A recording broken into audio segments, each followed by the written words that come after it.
Assalamualaikum warahmatullahi ta'ala wabarakatuh. Alhamdulillahirabbil alamin wa bihi nasta'in ala umuri dunya waddin. Wassalatu wassalamu ala asyrafil anbiya'i wal mursalin. Sahabat muslim yang dirahmati Allah Subhanahu wa taala. Ciri-ciri salat bersama syaitan. Bagi penjelasannya, syaitan adalah akan senantiasa menggoda manusia agar sholatnya tidak sempurna, bahkan membujuk manusia agar ringan meninggalkan sholat.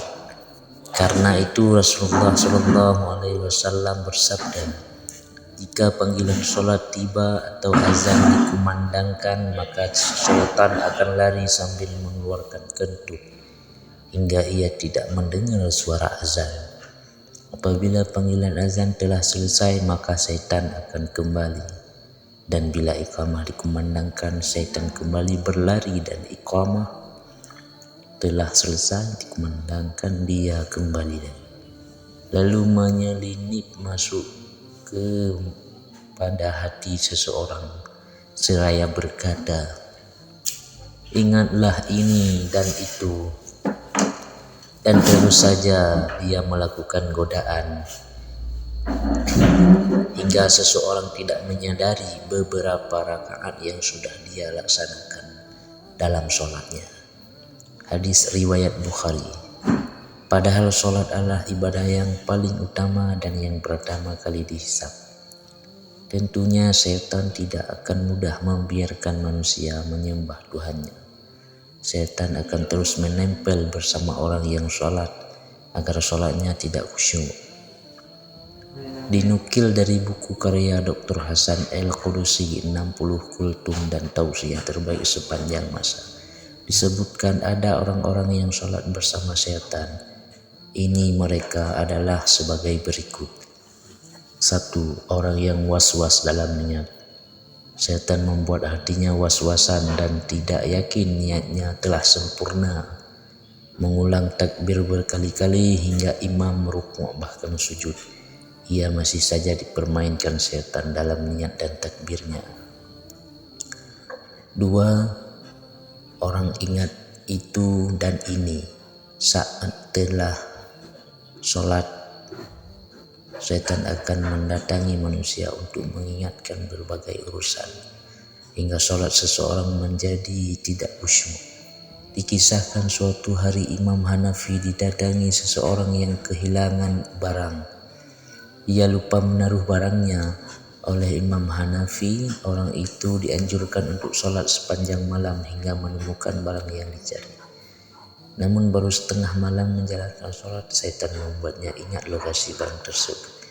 Ketika ditanya mengenai hal tersebut, Imam Hanafi menerangkan bahwa setan tidak akan senang apabila seorang hamba khusyuk dalam sholatnya, sehingga setan akan membuatnya mengingat apa yang ia lupakan saat sholat. 3. Orang yang merasa ragu buang angin. Perasaan ragu buang angin atau tidak adalah sebuah gangguan yang setan hembuskan untuk mengacaukan salat seseorang. Rasulullah SAW bersabda, jika salah seorang di antara kalian merasakan hal itu, maka janganlah membatalkan salatnya hingga ia mendengar suara atau mencium baunya tanpa ragu. Hadis riwayat Ahmad. Yang 4. Orang yang tidak fokus pada sholatnya. Sholat akan membuat seseorang yang tidak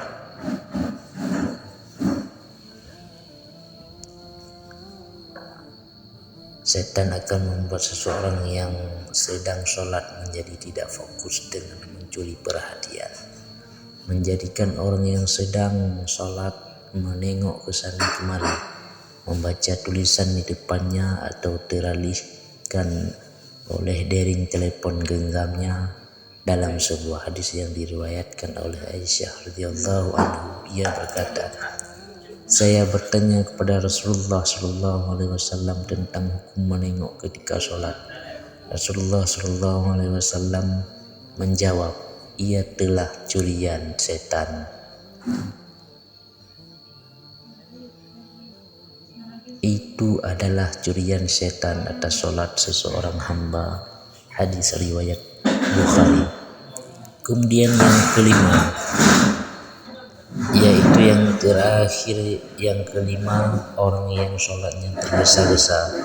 Sholat tergesa-gesa sehingga sholatnya tidak tumak-ninah. Rasulullah sangat melarang hal tersebut. Dalam sebuah hadis Rasulullah SAW bersabda, sejahat-jahat pencuri adalah yang mencuri dari sholatnya. Para sahabat bertanya, wahai Rasulullah, bagaimana mencuri dari sholat? Rasulullah berkata, dia tidak sempurna karena ruku' sujudnya. Hadis riwayat Ahmad. Dalam hal ini Rasulullah menganggap perbuatan mencuri sholat lebih buruk daripada mencuri harta. Kemudian ada satu lagi, yaitu yang terakhir kali, yang keenam, wanita yang sholat ke masjid menggunakan wangi-wangian. Menggunakan wangi-wangian saat salat ke masjid adalah salah satu perbuatan yang Rasulullah larang. Rasulullah bersabda yang artinya, jika salah satu dari kalian para wanita hendak ke masjid, maka janganlah sekali-sekali menyentuh wewangian. Hadis riwayat Muslim.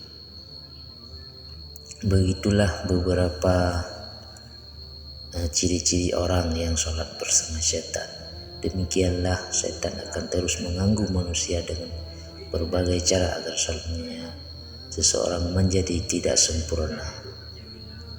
Hanya itu yang saya dapat sampaikan. Akhirul kalam. Wassalamualaikum warahmatullahi ta'ala wabarakatuh.